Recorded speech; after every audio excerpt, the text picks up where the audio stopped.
Meu nome é Erika Tinoco e eu vou apresentar algumas discussões sobre o tema a importância da informação e da comunicação pública para sociedades democráticas, mais especificamente sobre a Lei de Acesso à Informação como meio de efetivação do direito à informação.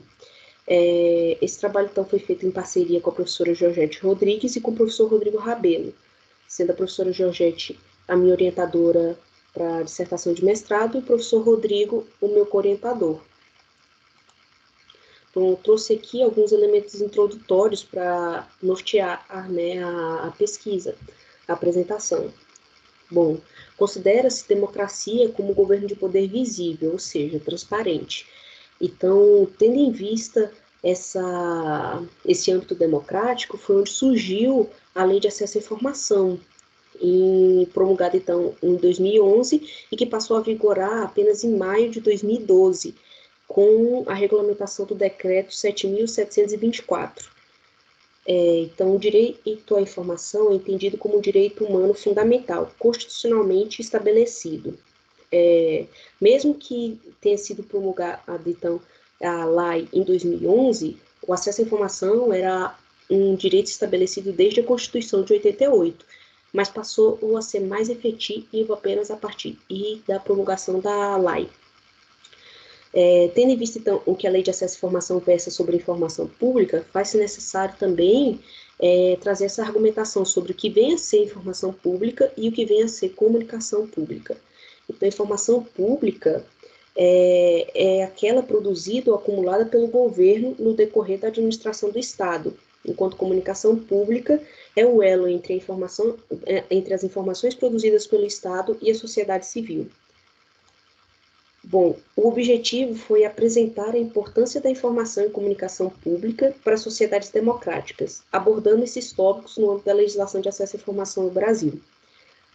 Para isso, apresentou-se o debate sobre Estado democrático, direitos humanos, comunicação e informação pública e acesso à informação. A pesquisa é de caráter descritivo, visto que possui a finalidade de observar, registrar, analisar e correlacionar fatos. Ela é qualitativa, uma vez que não se busca a quantificação dos dados, e sim a interpretação de uma determinada realidade. Bom, assim a gente entra no primeiro tópico de discussão da pesquisa, que é esse tópico de democratização da informação. Nele é apresentada, então, essa questão do Estado, da democracia e suas dimensões, assim como conceitos de comunicação pública e informação pública.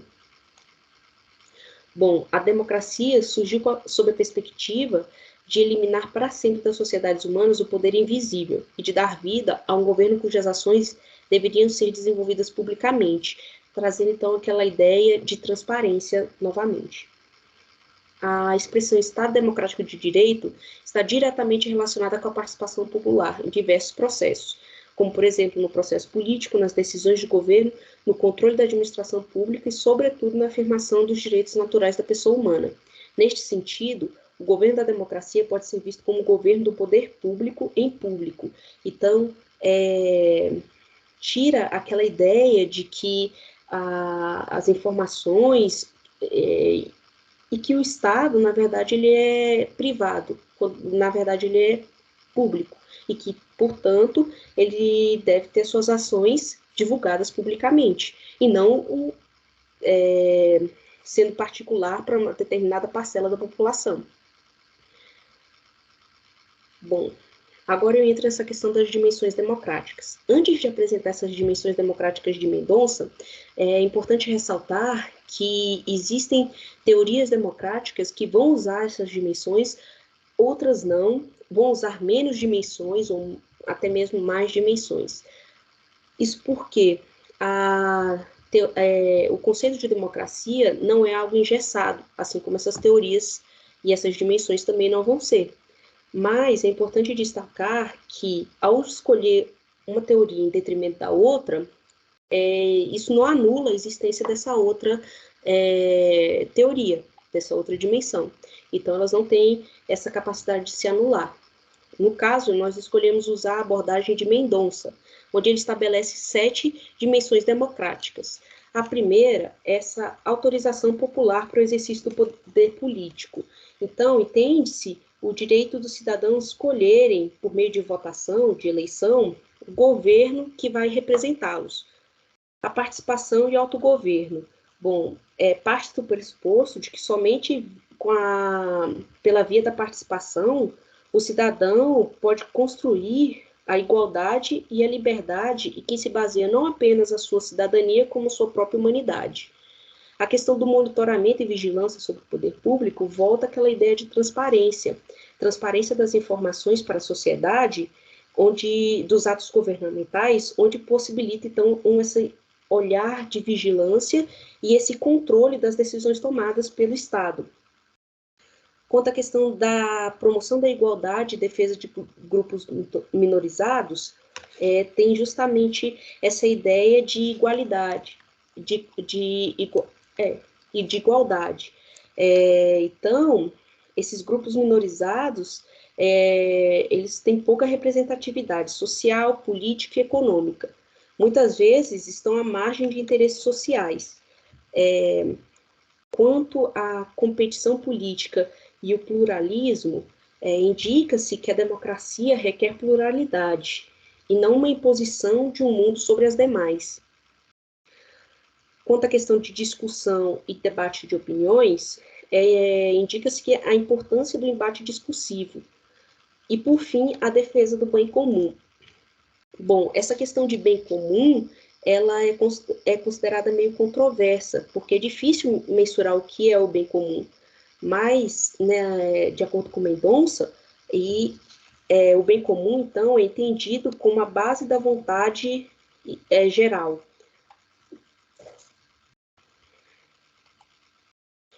Bom, o próximo tópico é essa questão da comunicação e informação pública. Então, o caráter público de um governo democrático obriga uma maior visibilidade dos atos administrativos dos chefes de governo, ou seja, eles devem ser feitos à luz do dia e devem ser de conhecimento do público. O acesso à informação pública coloca o cidadão em pé de igualdade com a administração pública, revelando parte da força democratizadora da transparência e da publicidade.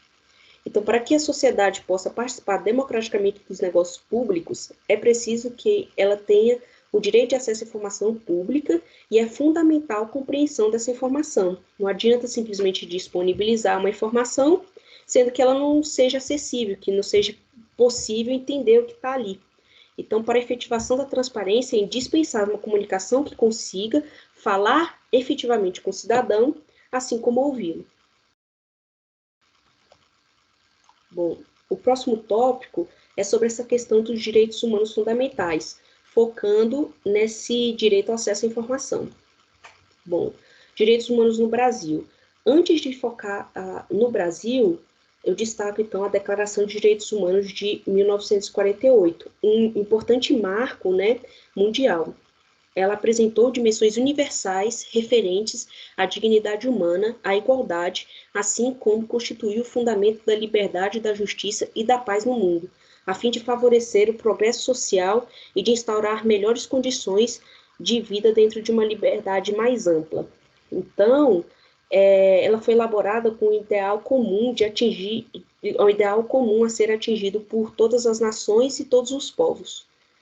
A Política Nacional de Direitos Humanos do Estado brasileiro foi sendo desenvolvida desde o retorno do governo civil em 1985, ou seja, quando nós saímos, né, da ditadura, e de forma mais definida desde 1995, pelo governo do presidente Fernando Henrique Cardoso. Então, pela primeira vez na história republicana, quase meio século depois da Declaração Universal de Direitos Humanos, que foi de 48, os direitos humanos passaram a ser assumidos como política oficial do governo brasileiro, no contexto social e político no fim do século, né? Bom, em 96, no governo do presidente Fernando Henrique Cardoso, foi elaborado, então, o Programa Nacional de Direitos Humanos, o PNDH, sendo, então, um programa do governo federal lançado nesse período. No período desse governo também existiu outro programa, ao todo foram 3. Mais recentemente, então, teve o PNDH 3 de 2009, publicado durante o primeiro mandato do presidente Luiz Inácio Lula da Silva.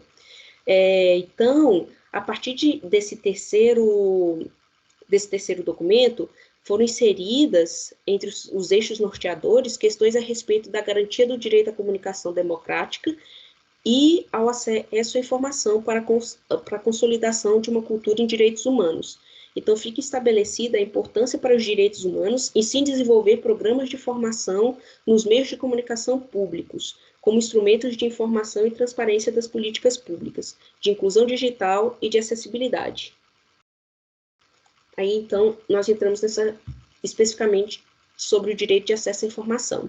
Então, o acesso à informação é um mecanismo de consolidação do paradigma constitucional democrático de 88, meio efetivo do exercício da cidadania.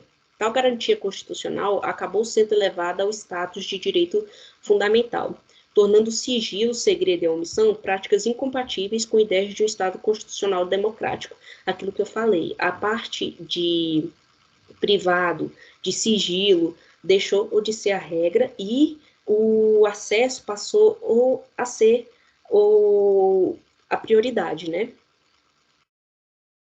Então, aqui eu apresento, né, o artigo 5º da Constituição Federal, que a lei regulamentou, e o decreto que regulamentou a lei, passando, então, a Lei de Acesso à Informação a vigorar em maio de 2012.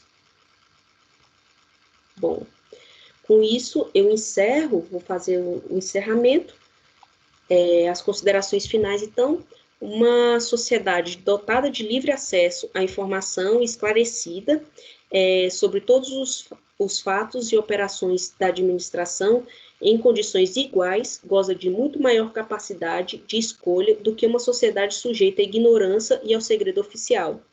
Então, não há como reivindicar uma verdadeira democracia sem que a sociedade tenha pelo pleno conhecimento do que o Estado está fazendo ou deixando de fazer em nome dela. Então, entende-se que o acesso à informação é de fundamental importância para o processo de participação democrática e efetivação dos direitos humanos, sendo assim essencial o que a população não só tenha acesso a informações produzidas pelo Estado, bem como de suma importância que exista uma comunicação que permita o diálogo entre o Estado e os cidadãos. Aqui, então, eu apresento as referências bibliográficas utilizadas para a elaboração desses slides. E, por fim, os contatos dos autores e o agradecimento. Muito obrigada. E é isso, vou parar o compartilhamento.